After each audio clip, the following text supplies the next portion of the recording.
Before we begin this extensive journey through the intricate world of medieval tax collection, I need you to do something for me right now. Press that subscribe button.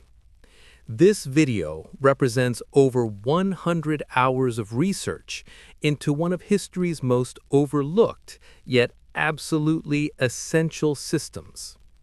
If you're here for deep, detailed historical content that will either fascinate you or gently lull you into the most peaceful sleep you've had in weeks, you're in exactly the right place. Hit that like button, turn on notifications, and settle in for what might be the most comprehensive exploration of medieval taxation you'll ever encounter. Now, let's begin. Taxation in the medieval period was not merely a financial mechanism.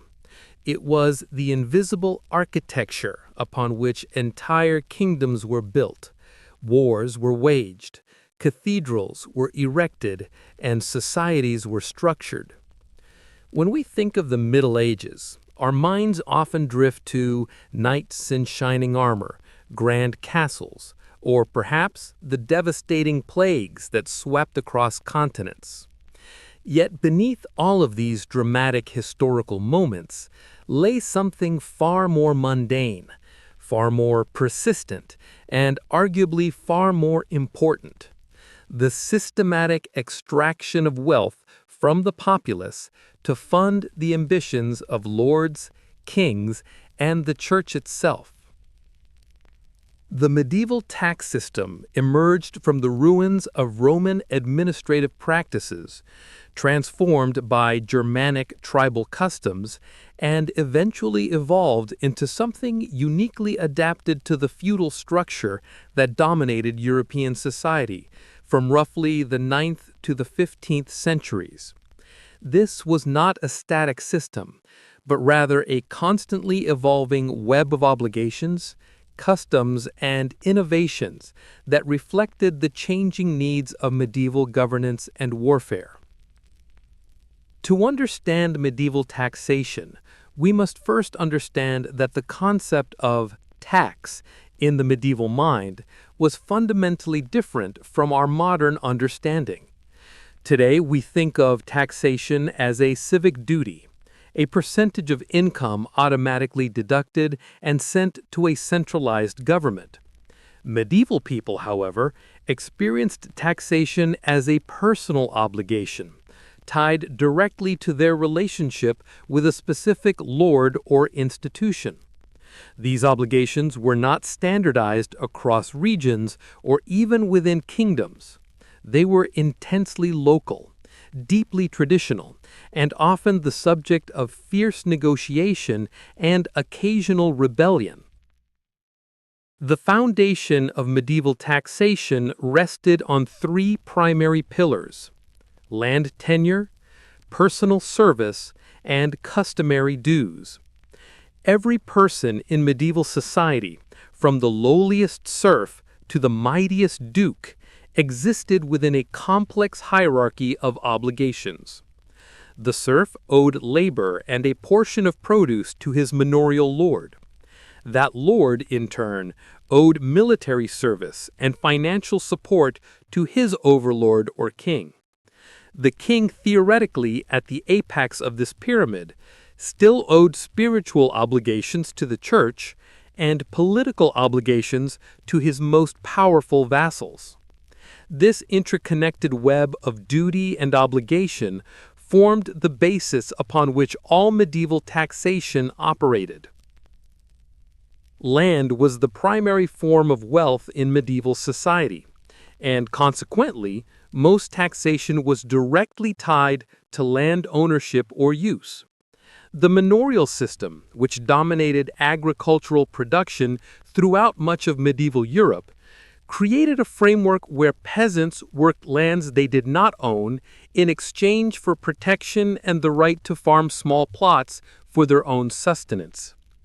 The lord of the manor extracted value from his lands through a combination of labor services, where peasants were required to work the Lord's domain for a certain number of days per year, and through various payments in kind, where a portion of each harvest was owed to the Lord. These arrangements were not written contracts in the modern sense, but rather customary agreements that had accumulated over generations. A peasant might owe 3 days of labor per week during planting and harvest seasons, plus a tenth of his grain harvest, a specified number of chickens at Christmas, and fees for using the Lord's mill to grind his grain or the Lord's oven to bake his bread. These obligations were remembered orally, enforced through manorial courts, and often became the subject of dispute when lords attempted to increase traditional burdens or peasants claimed their obligations had been lessened over time. Beyond the manorial level, kings and great lords needed additional revenue to support their courts, wage wars, and fund ambitious building projects. The feudal levy, where vassals owed military service to their lord, was one form of taxation that required no monetary exchange. However, as warfare became more expensive and professional armies more necessary, lords increasingly needed actual money rather than the unpredictable and often inadequate service of feudal levies. This created pressure to convert traditional obligations into monetary payments, a process that accelerated throughout the medieval period and fundamentally transformed the nature of medieval society. The church represented a parallel taxation system that operated alongside secular authorities. The tithe, theoretically a tenth of all produce and income, was owed to the church and represented one of the most universal and consistently enforced taxes in medieval Europe. Unlike the fragmented and localized nature of secular taxation, church taxes were backed by the threat of spiritual punishment and the impressive administrative apparatus of the medieval church. Parish priests recorded tithes, bishops enforced collection, and the threat of excommunication hung over those who refused to pay their spiritual obligations. Royal taxation evolved differently in different kingdoms, reflecting the varying strength of central authority across medieval Europe.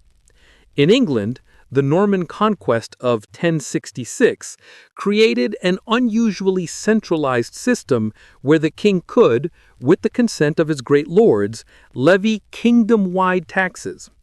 The Domesday Book, compiled in 1086, represented an extraordinary effort to catalog all land holdings in England precisely so that taxation could be assessed more accurately. In France, by contrast, royal authority was much weaker during the early medieval period, and the king's ability to tax was limited largely to his own royal domain. Only gradually, over centuries, did French kings expand their taxation powers. In the Holy Roman Empire, the emperor's taxation authority was even more limited, with real power resting in the hands of hundreds of princes, dukes, and free cities, each with their own taxation systems. The assessment and collection of medieval taxes required an extensive administrative infrastructure that is often overlooked when we imagine the medieval period. Tax collectors, sheriffs, bailiffs, reeves, and a host of lesser officials formed a bureaucratic network that reached into every village and manor. These officials faced the difficult task of extracting resources from often reluctant populations while avoiding the accusation of corruption that could lead to their removal or worse. The position of tax collector was simultaneously lucrative and dangerous, offering opportunities for enrichment while also making one deeply unpopular among one's neighbors. Record-keeping in this era before widespread literacy presented enormous challenges. Tallies, wooden sticks with notches cut to represent amounts owed and paid, served as receipts and records. Rolls of parchment carefully recorded the obligations of each manor and village. The Exchequer in England developed an elaborate system using a checkered cloth to calculate accounts, giving us the modern term for government treasuries. These systems, while primitive by modern standards, represented sophisticated attempts to manage complex financial information in an age before Arabic numerals were widely adopted in Europe.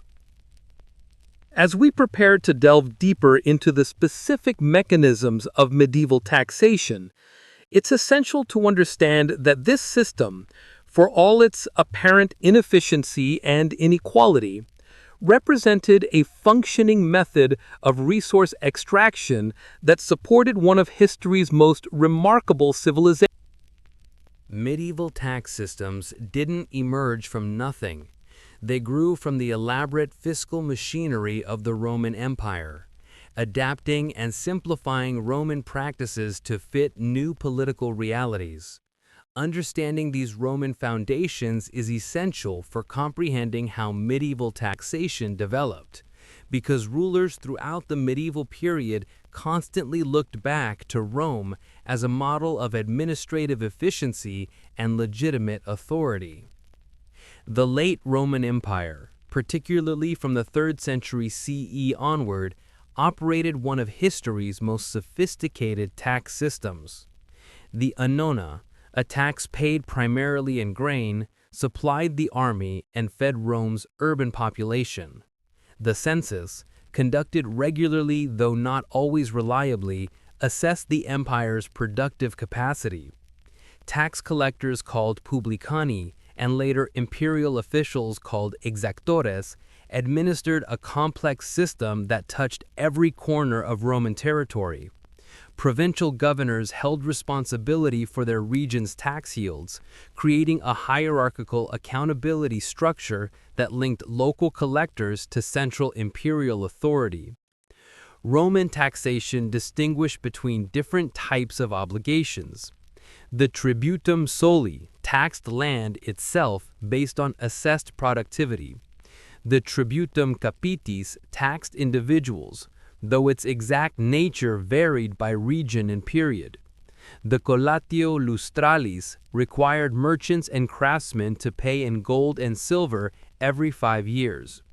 Customs duties, called portoria, applied to goods moving across provincial boundaries.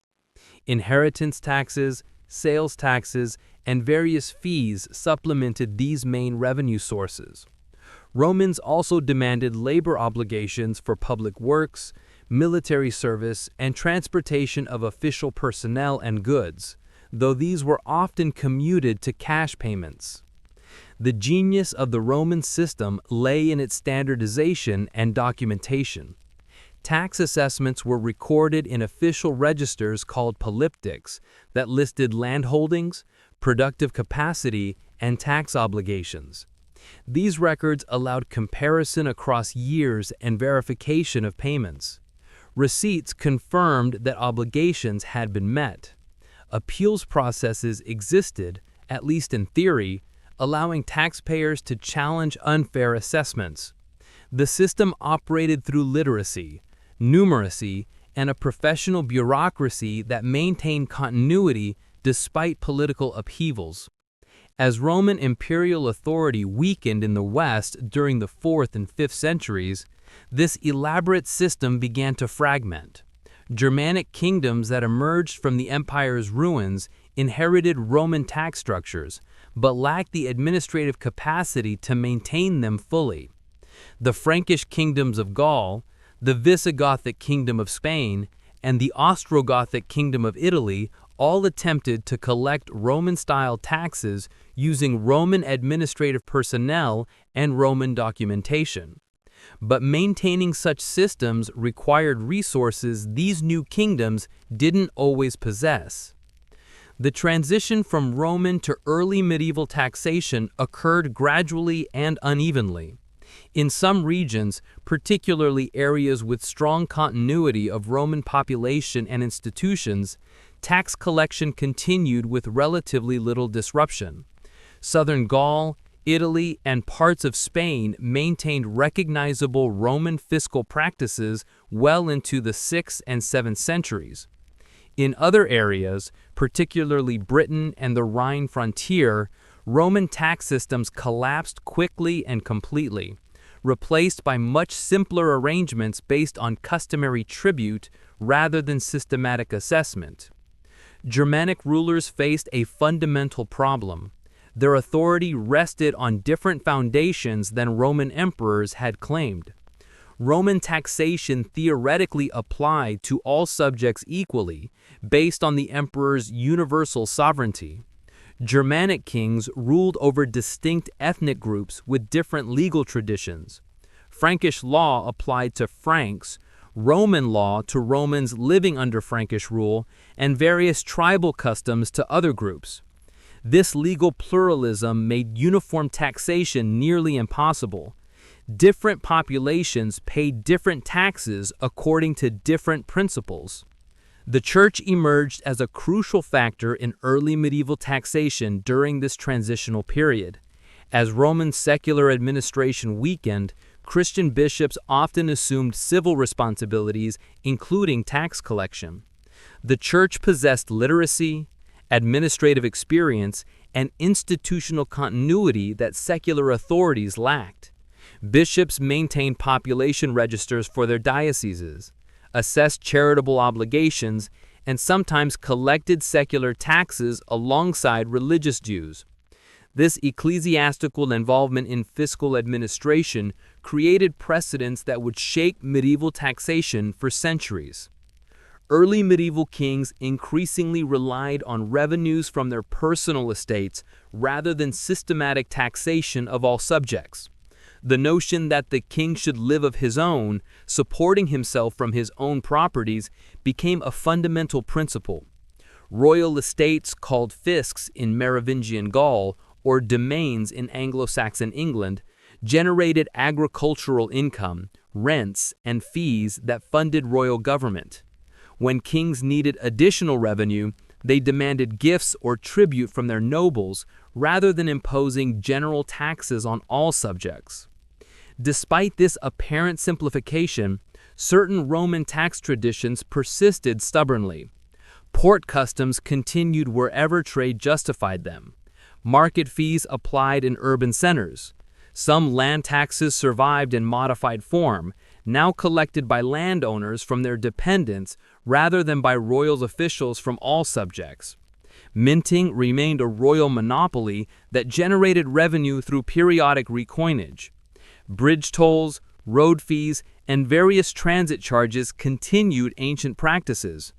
The vocabulary of taxation remained largely Latin, testimony to Roman influence even where actual systems had changed dramatically. The Byzantine Empire in the East maintained Roman fiscal traditions far more successfully than Western kingdoms. Constantinople continued sophisticated tax collection throughout the period when Western systems were fragmenting. Byzantine emperors employed professional tax collectors, maintained detailed cadastral surveys of agricultural land, and collected a range of direct and indirect taxes that would have been recognizable to earlier Roman administrators. This Byzantine continuity provided a model that Western medieval rulers would eventually attempt to emulate as they sought to rebuild systematic taxation.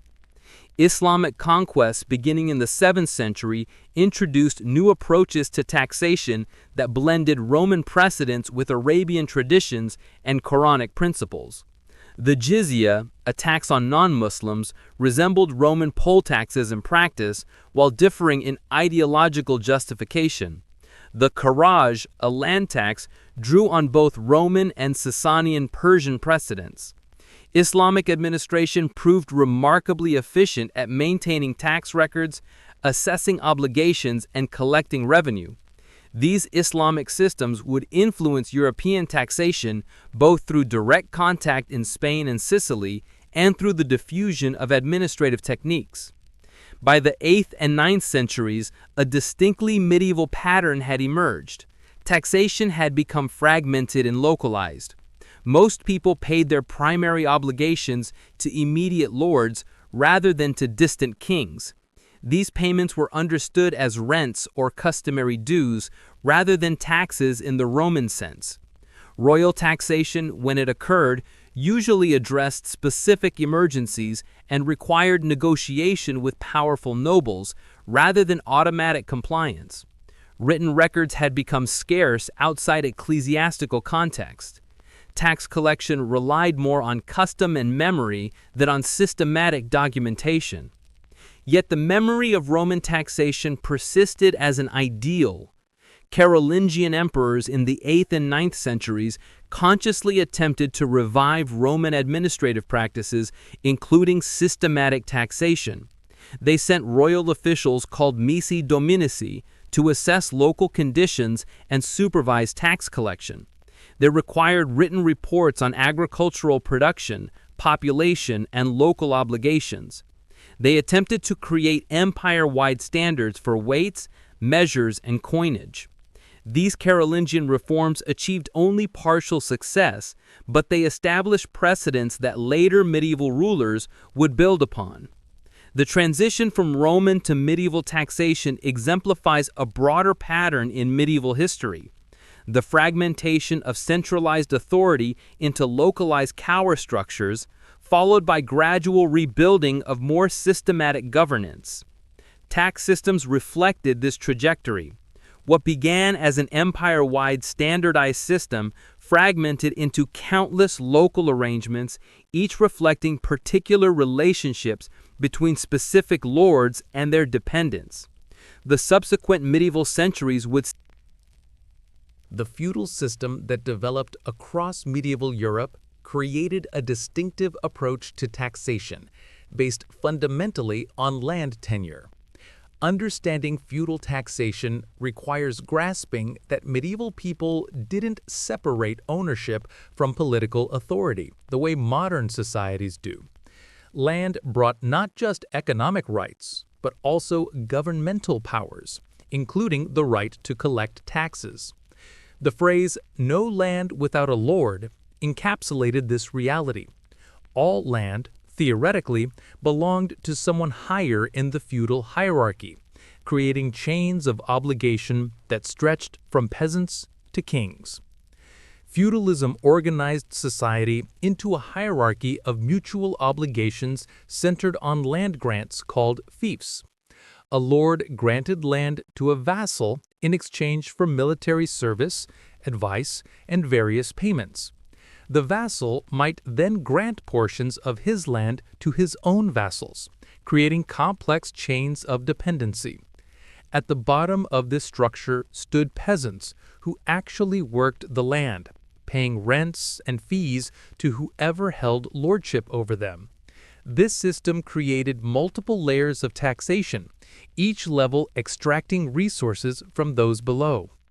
The feudal contract between lord and vassal involved specific financial obligations beyond military service.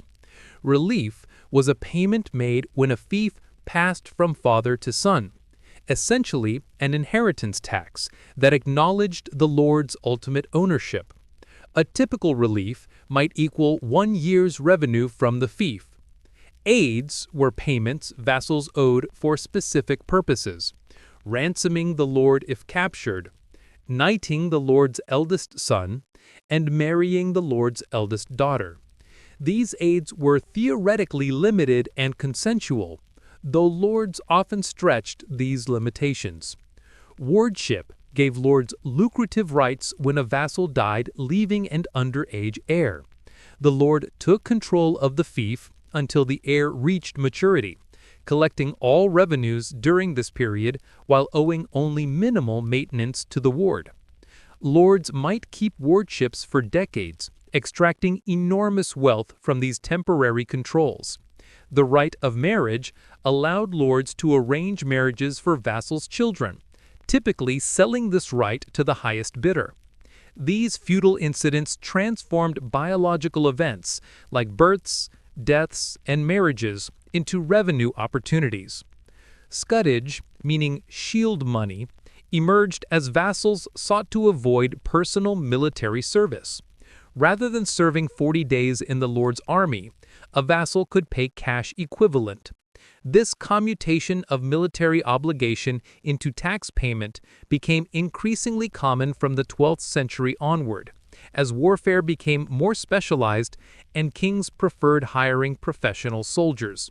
Scutage rates varied, but typically equated to several shillings per knight's fee, a substantial sum representing weeks or months of agricultural income.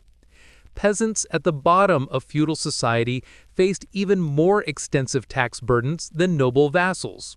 Servile peasants, called serfs or villeins depending on region, owed a complex array of payments and labor services to their lords. These obligations varied tremendously by location and custom, but followed recognizable patterns. Labor services required peasants to work the lord's land for a specified number of days each week, often 3 days, leaving only remaining time for their own plots. This week work was supplemented by boon work at harvest and other crucial times. Cash rents gradually supplemented or replaced labor services in many regions. A peasant might pay annually a fixed sum per unit of land held. These rents might be supplemented by payments in kind, bushels of grain, chickens, eggs, or other agricultural products.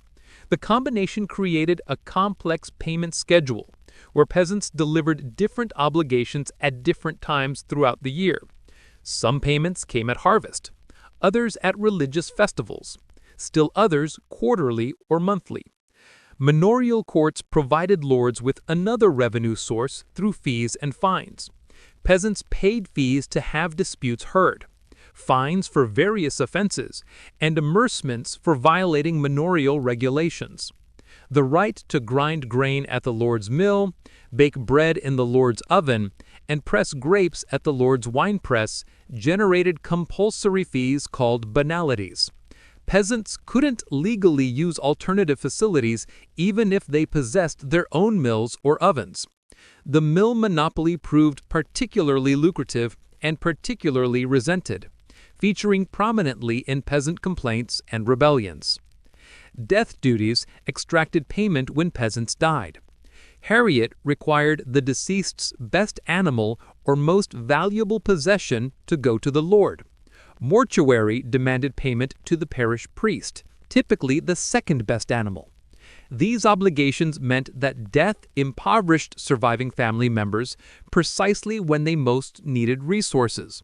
A peasant's lifetime of accumulation could be decimated by these death taxes, making economic advancement across generations nearly impossible. Marriage taxes controlled peasant mobility and generated revenue. Merchant required payment when a peasant daughter married, especially if she married someone from outside the manor.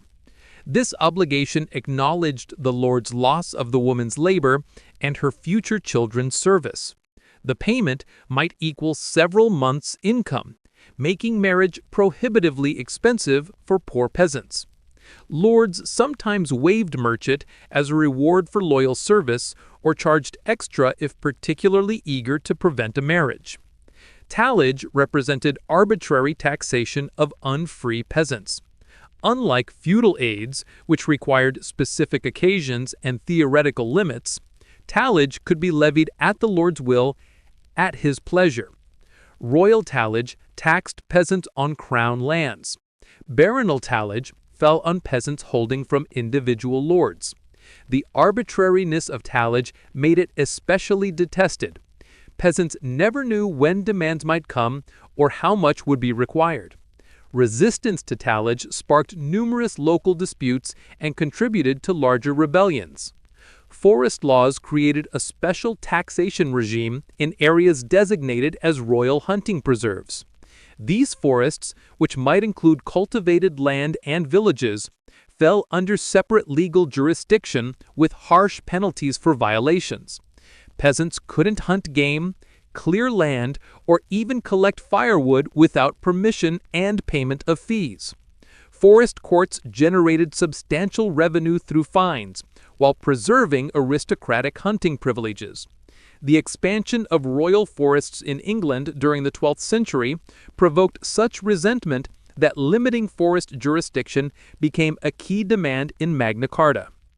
Church tithes technically differed from secular taxation, but functioned similarly in practice. All Christians owed 1/10 of their production to the church, payable to their local parish. Tithes were calculated on grain, livestock, and even wages in some regions. Tithe collection occurred at harvest time, with church officials or their representatives supervising division of crops in the fields. Disputes over tithes filled church courts. Some areas distinguished between great tithes on major crops and small tithes on other products, with different recipients for each category.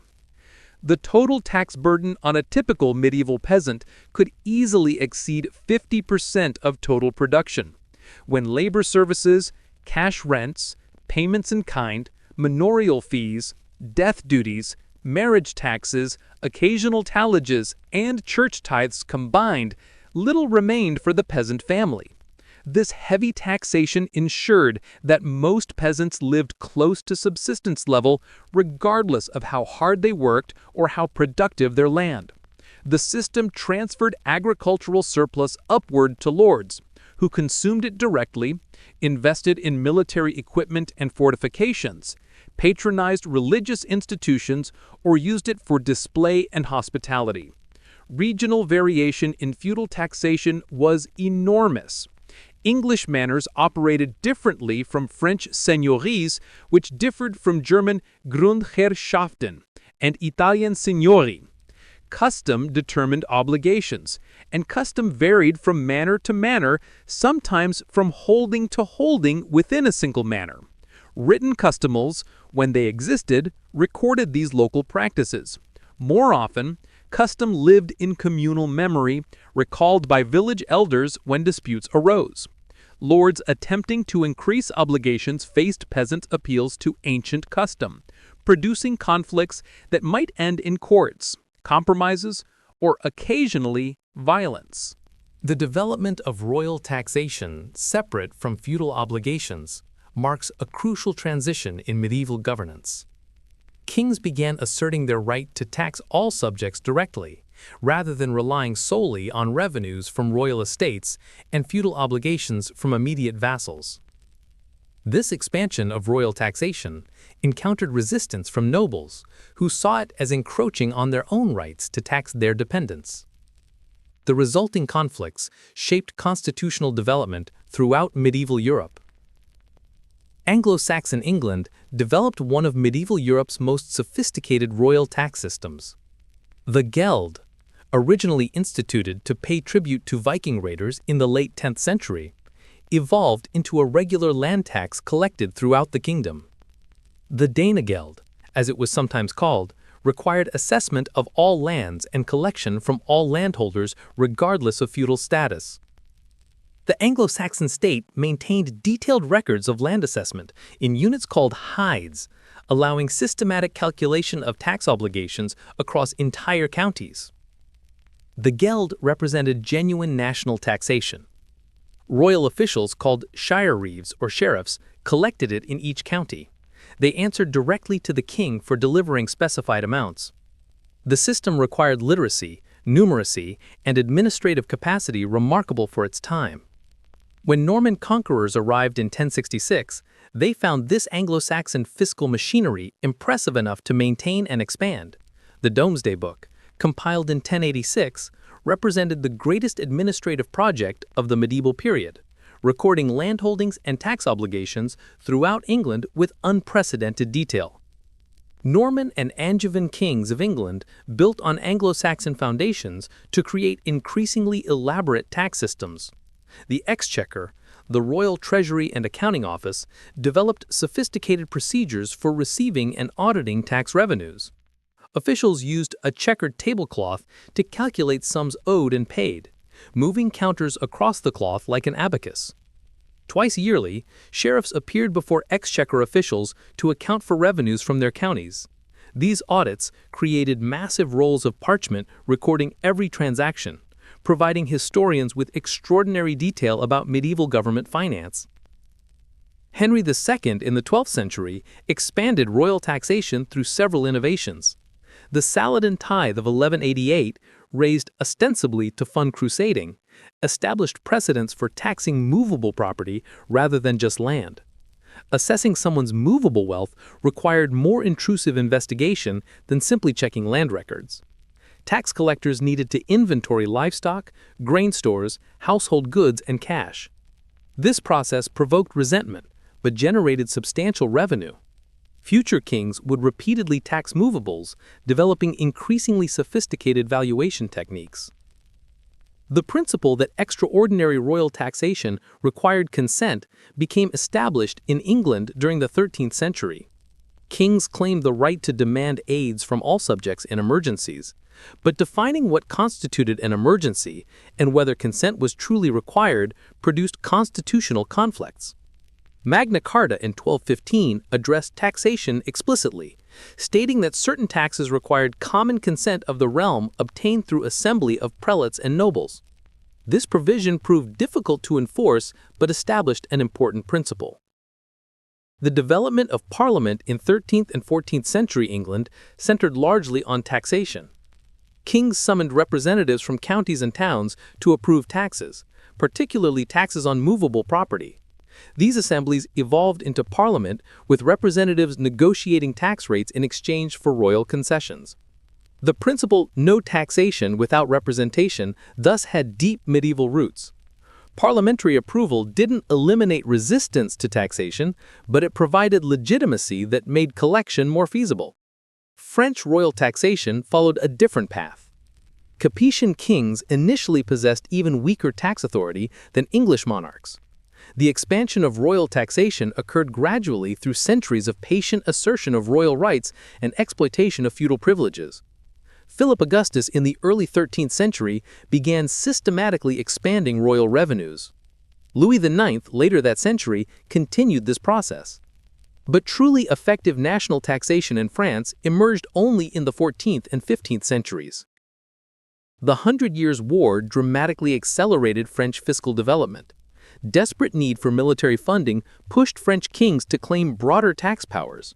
The taille, a direct tax on commoners, evolved from occasional levy to regular imposition. The gabelle, a salt tax, became a royal monopoly generating steady revenue. Customs duties on trade called traits were expanded and regularized. These taxes met resistance, but military emergency provided justification. By the war's end in the 15th century, French kings collected substantial revenue without regular consent, establishing administrative absolutism. German emperors faced greater obstacles in developing royal taxation. The Holy Roman Empire's fragmented structure, with powerful princes controlling their own territories, prevented effective imperial taxation. Emperors relied primarily on revenues from their own dynastic lands rather than empire-wide taxes. Occasional imperial taxes required negotiation with princes in the imperial diet. This weakness of central fiscal authority contrasted sharply with developments in England and France, contributing to Germany's continued political fragmentation. Spanish kingdoms developed distinctive tax systems influenced by their unique circumstances. The Reconquista against Islamic rulers created military imperatives similar to those facing French and English kings. The alcabala, a sales tax on commercial transactions, became a major revenue source in Castile. Crown of Aragon relied more on customs duties from Mediterranean trade. The existence of separate cortes, representative assemblies in each Spanish kingdom, meant that tax negotiations remained more localized than in France or England. Italian city-states created the medieval period's most innovative tax systems. The practical merchants and bankers who governed these republics understood public finance with sophistication unmatched elsewhere. Florence, Venice, Genoa, and other cities implemented direct taxes on assessed wealth, forced loans from wealthy citizens, indirect consumption taxes, and various commercial fees. Florentine catasto, A detailed survey of all citizens' assets conducted in 1427 represented medieval Europe's most thorough tax assessment, recording wealth with precision not seen again until modern times. Urban taxation generally differed from rural feudal taxation. Cities needed cash to pay for fortifications, maintain order, support trade infrastructure, and occasionally hire mercenary soldiers. City governments collected taxes on property, sales, and specific goods.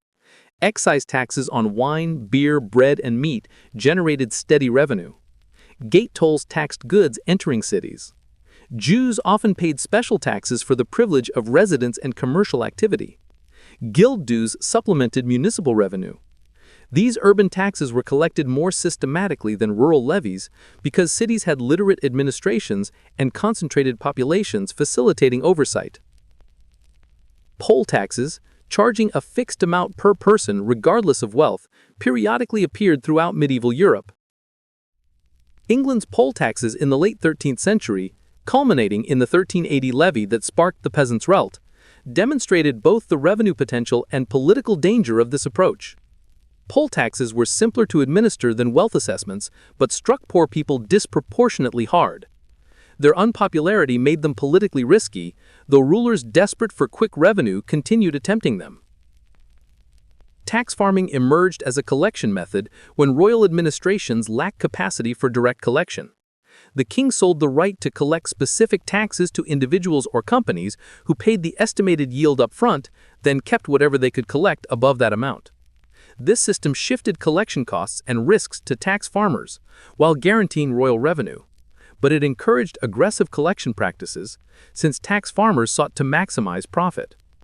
Jewish communities often served as tax farmers in medieval Europe, a role that generated both wealth and resentment, contributing to periodic anti-Jewish violence. Customs duties on international trade became increasingly important revenue sources. Port cities collected taxes on imported and exported goods. These duties were relatively easy to administer since goods moved through limited entry points where officials could inspect and assess them. English wool exports generated substantial customs revenue. Venetian customs on spice trade enriched the Republic. Competition for customs revenue motivated rulers to encourage trade through their territories, offering roads, security, and favorable conditions that would maximize the volume of taxable commerce. The medieval church operated a taxation system rivaling and sometimes exceeding secular fiscal structures. Ecclesiastical taxation rested on different ideological foundations than secular levies, deriving authority from religious obligation rather than political sovereignty. Yet, the practical mechanics of church taxation closely resembled secular methods, and conflicts between church and state over tax revenues shaped medieval politics profoundly.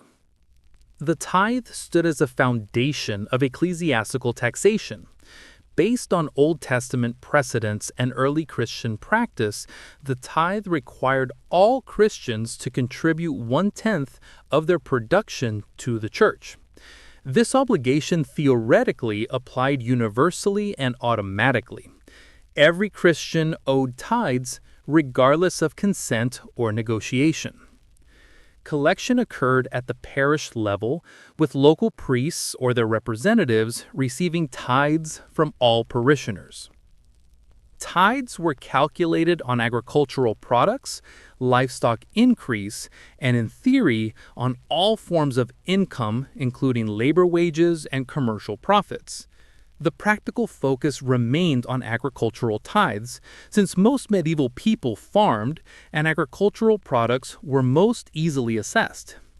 Great tithes applied to major crops like grain, while small tithes covered vegetables, fruits, eggs, and other minor products. Some regions distinguished predial tithes on land products from personal tithes on labor and mixed tithes on livestock. Collection methods for tithes varied regionally but followed general patterns. For grain tithes, collection often occurred in the fields immediately after harvest. Church representatives or parish officials supervised division of sheaves, taking every 10th one. This immediate collection prevented farmers from hiding production or claiming crop failures after grain had been stored. Livestock tithes might be collected when animals were gathered for seasonal movements or required every 10th lamb, calf, or piglet born during the year. Disputes over tithes filled church courts throughout the medieval period. Farmers claimed exemptions based on recently cleared land that supposedly owed no tithes for initial years. They disputed boundaries of parishes, arguing their land fell in a parish where they already paid tithes rather than where additional payment was demanded. They challenged valuations of products or claimed that certain items weren't tithable.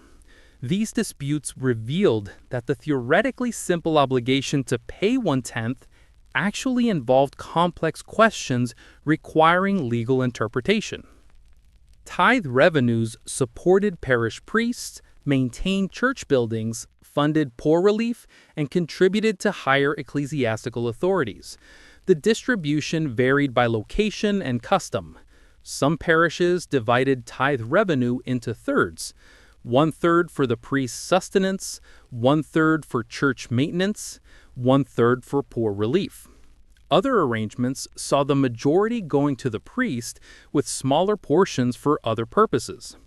In many cases, tithes were appropriated by monasteries or distant church authorities, leaving local priests dependent on smaller supplementary offerings.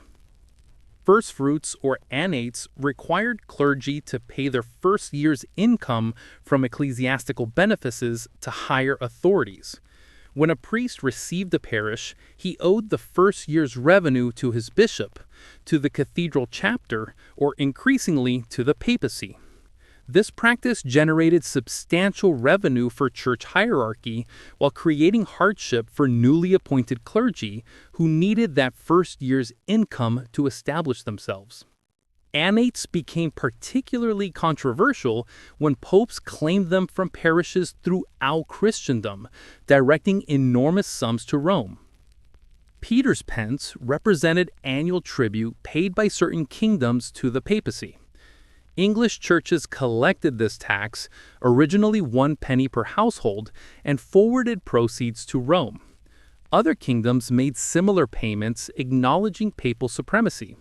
Though individually small, Peter's pence aggregated to significant amounts and symbolized papal authority over national churches. Reformers in later medieval period attacked Peter's pence as illegitimate papal taxation. Crusade taxation represented extraordinary ecclesiastical levies justified by military emergency. Popes authorized special taxes to fund crusading expeditions, initially collected only from clergy, but eventually expanded to laity.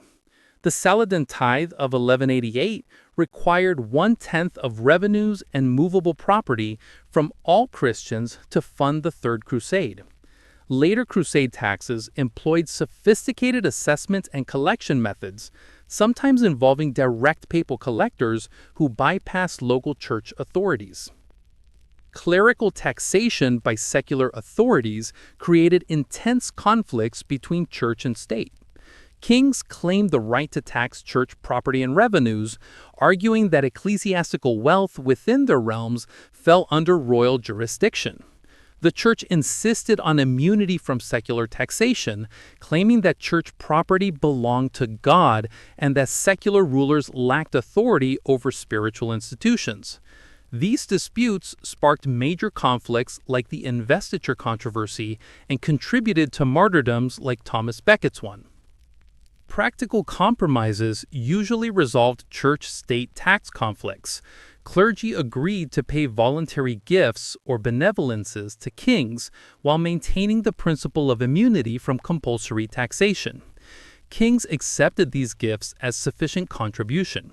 The fiction satisfied both parties. Rulers received revenue while church preserved theoretical immunity. England's convocations, assemblies of clergy, voted such gifts to the crown regularly. French clergy made similar dons gratuits. These arrangements acknowledge political reality while preserving faith. Ecclesiastical courts generated revenue through fees and fines similar to secular manorial courts.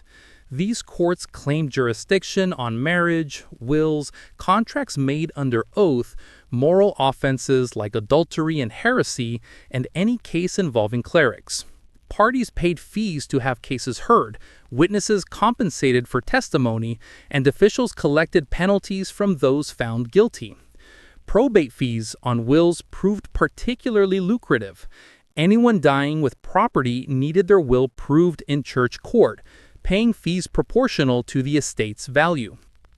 Indulgences, initially spiritual benefits granted for pious acts, evolved into revenue sources. Church authorities granted indulgences, reducing time in purgatory in exchange for donations to worthy causes like church construction or crusades. The sale of indulgences became increasingly commercial, with professional pardoners traveling from town to town selling papal indulgences. This practice provoked scandal and criticism, ultimately contributing to Protestant Reformation in the 16th century.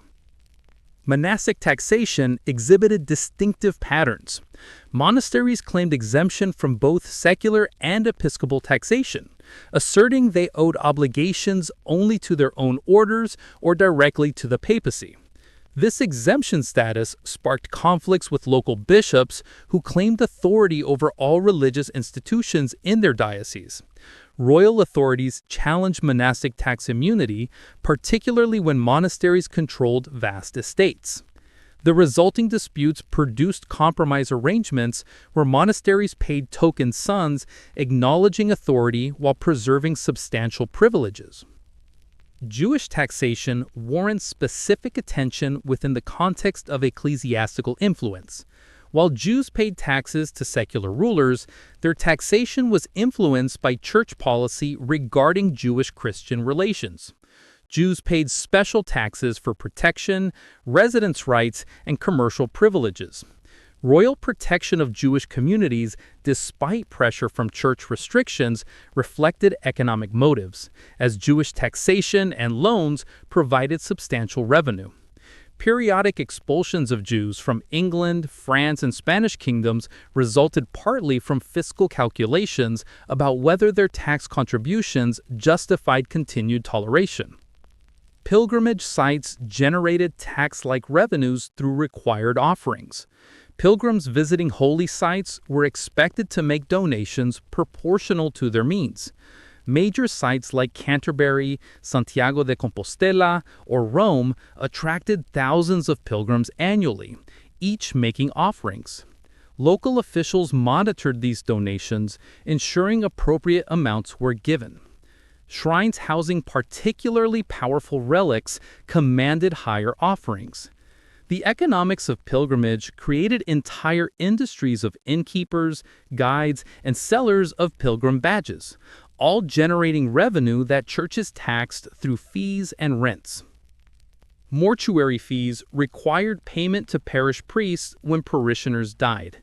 Typically, the second-best animal or possession went to the priest, following the heriot that went to the secular lord. This obligation. Medieval commerce generated tax revenues through a bewildering variety of tolls, customs, and fees imposed at every stage of trade. Merchants traveling from one city to another might pay dozens of separate charges as their goods crossed jurisdictional boundaries, passed through toll stations, entered urban markets, and completed sales. This fragmented commercial taxation reflected medieval Europe's political fragmentation, with each lord, town, and ecclesiastical authority claiming the right to tax trade passing through their territory. Customs duties on goods entering and leaving ports formed the foundation of commercial taxation. Every significant port employed customs officials who inspected arriving ships, assessed cargo value, and collected duties based on standardized rates. English customs on wool exports became so important to royal revenue that the customs service developed into one of medieval government's most sophisticated bureaucracies. The Calais staple, a monopoly funneling English wool exports through a single controlled port, existed primarily to facilitate customs collection. Merchants grumbled about these duties, but accepted them as the price of accessing markets. Tolls on roads, bridges, rivers, and mountain passes created a dense network of commercial taxation. A merchant transporting goods from northern Italy to Flanders might encounter 50 or more toll stations, each demanding payment. Some tolls charged fixed rate per cart or packhorse load. Others assessed percentages of cargo value. Still others demanded payment per individual item, requiring detailed counting of goods. These tolls theoretically compensated authorities for maintaining infrastructure, but collection often far exceeded maintenance costs, making tolls simply another form of taxation. Urban market fees applied to anyone selling goods within city walls. Towns charged vendors for permission to set up stalls in marketplaces. Daily market fees might be supplemented by annual fair fees during special trading events. Officials measured merchant stalls, ensuring they didn't exceed permitted dimensions without paying surcharges. They inspected goods for quality, collecting fines for substandard merchandise. They weighed and measured transactions, charging fees for using official weights and measures. These accumulated charges could consume significant portions of trading profits. Guild regulations created quasi-taxes on commercial activity. Craft guilds and merchant associations required membership for anyone practicing specific trades within their jurisdictions. Entrance fees, annual dues, and various levies on transactions taxed guild members continuously. Guilds justified these charges by providing quality control, training, dispute resolution, and social insurance. But they also functioned as cartels that restricted competition and extracted rents from their monopoly positions. Authorities licensed and taxed guilds, creating another revenue layer. Staple systems concentrated specific trades in designated locations to facilitate taxation. Beyond the Calais wool staple, other staples controlled trade in tin, lead, and various agricultural products. Merchants could only legally sell these goods at staple locations where officials could monitor transactions and collect taxes. This concentration simplified tax collection while creating bottlenecks that raised prices. Staple systems exemplified medieval rulers' willingness to distort markets for fiscal convenience. Wine and salt taxes proved particularly lucrative given these commodities' universal demand and limited production locations. The French gabelle, a royal salt monopoly, forced subjects to purchase minimum quantities of salt at inflated prices, effectively taxing a necessity. Wine taxes applied at production, transport, and sale stages. Cities taxed wine entering through gates. Taverns paid fees for retail licenses. Even individual consumers sometimes paid taxes when serving wine at private celebrations. The cumulative burden made these basic commodities expensive, but their essentiality ensured continued consumption despite high taxation. Foreign merchants faced discriminatory taxation throughout medieval Europe. Cities granted their own citizens preferential tax rates while charging foreigners substantially more. Hanseatic League merchants negotiated treaties securing better treatment in specific cities, but even they paid more than locals.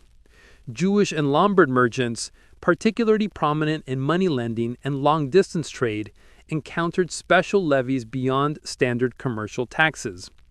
This discriminatory taxation simultaneously protected local merchants from competition and exploited foreigners' inability to resist politically. Fair privileges created temporary tax exemptions that stimulated trade while demonstrating normal taxation's burden.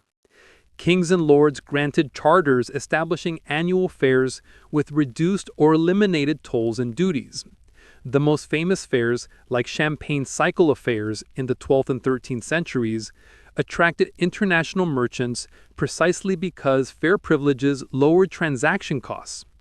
The contrast between fair tax rates and ordinary commercial taxation revealed how heavily normal trade was taxed.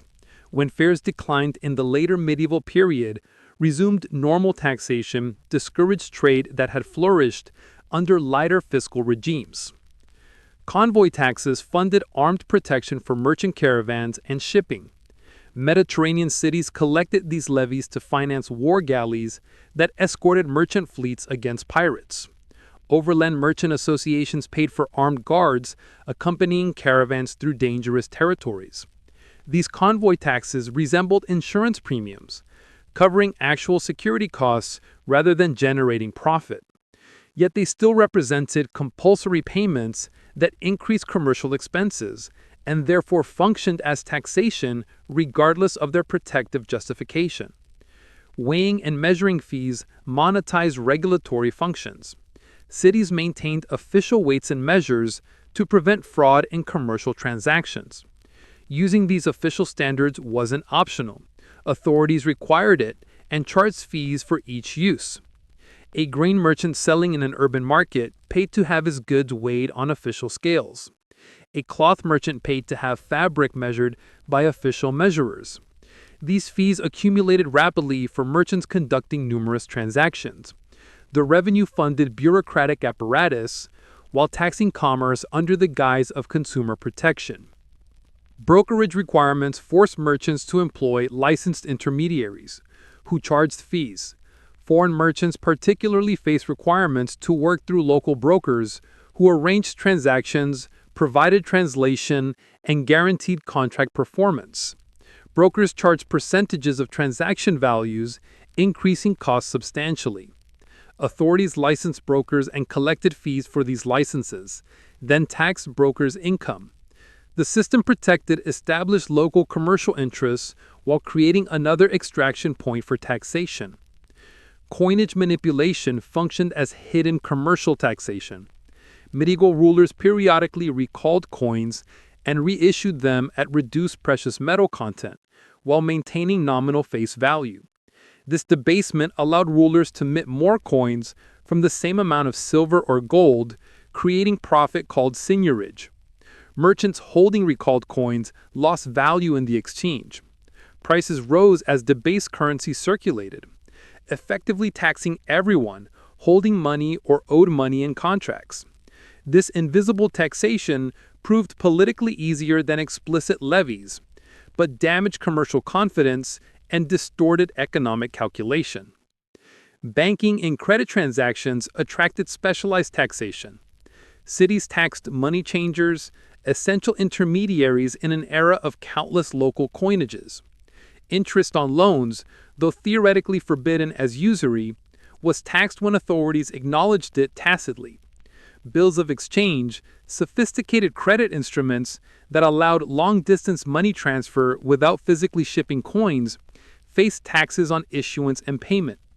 The complexity of medieval finance created opportunities for taxation that authorities exploited despite inadequate understanding of the instruments they taxed.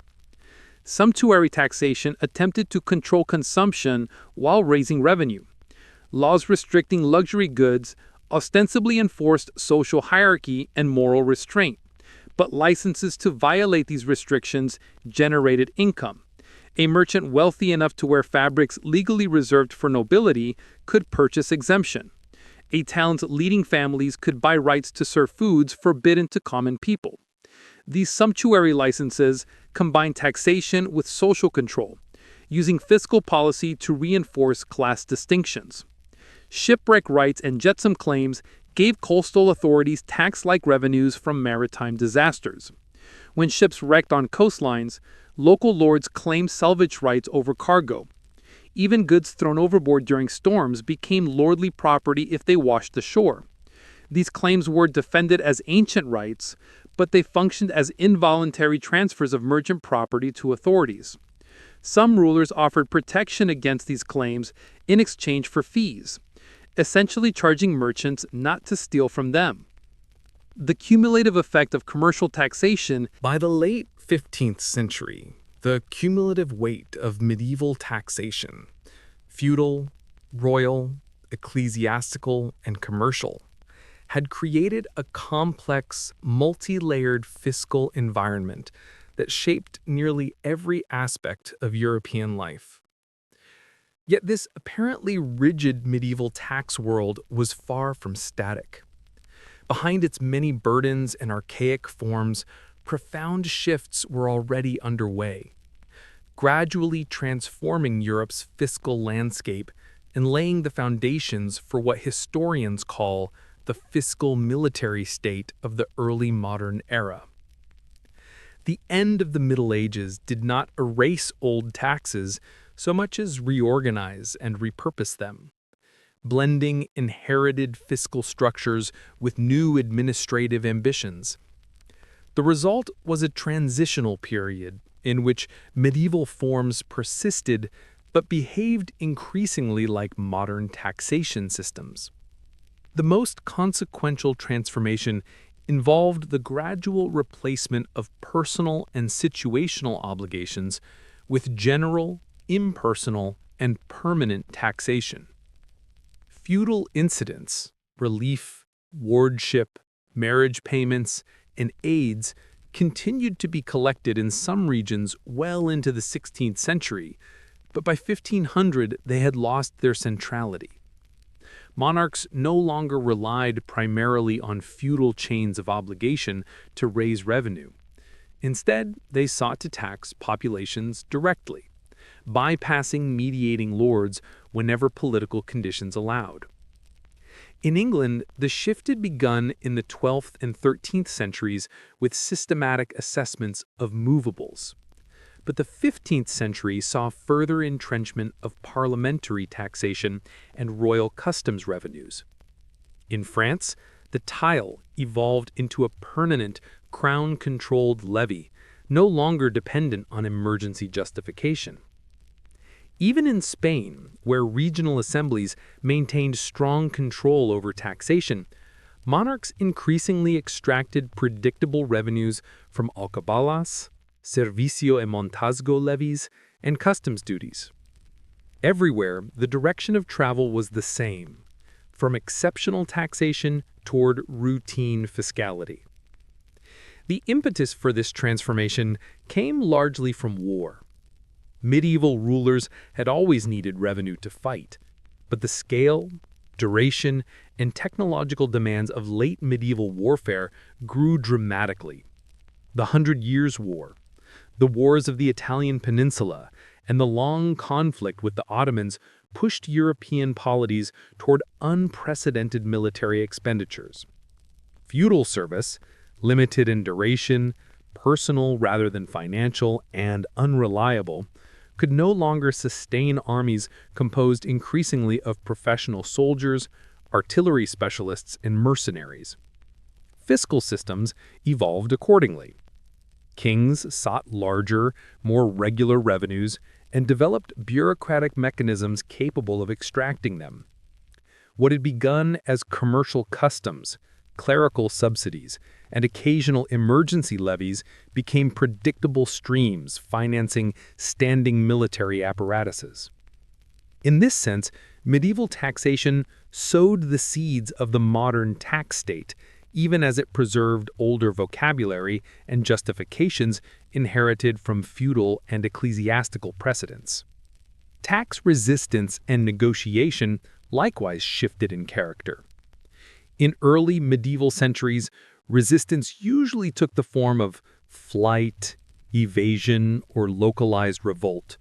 But by the 15th century, resistance more frequently expressed itself through constitutional mechanisms, parliaments, estates, diets, and cortes, rather than through purely feudal protest.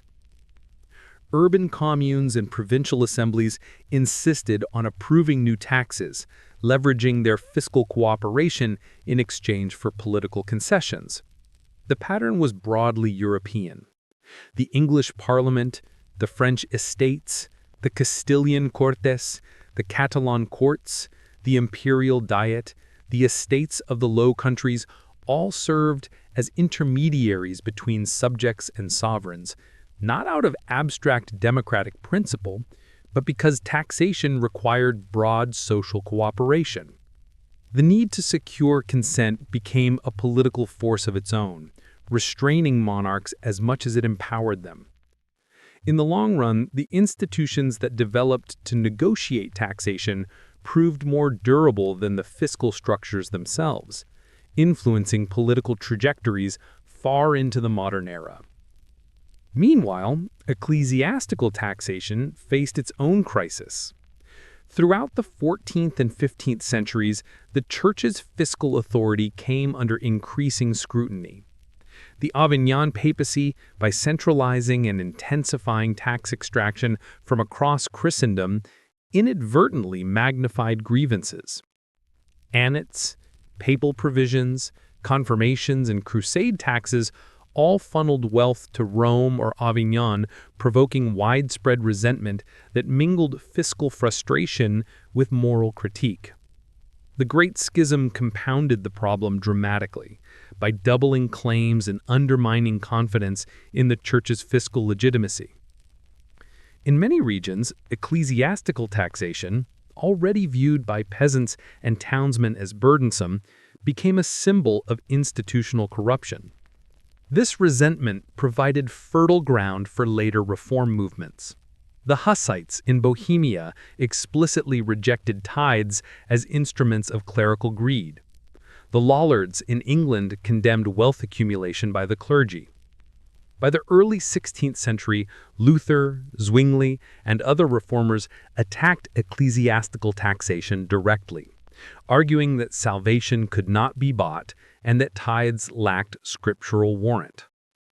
Ironically, the Church's sophisticated medieval tax machinery contributed to the conditions that would soon dismantle much of its authority in Protestant lands. Commercial taxation likewise transformed as Europe's economy expanded.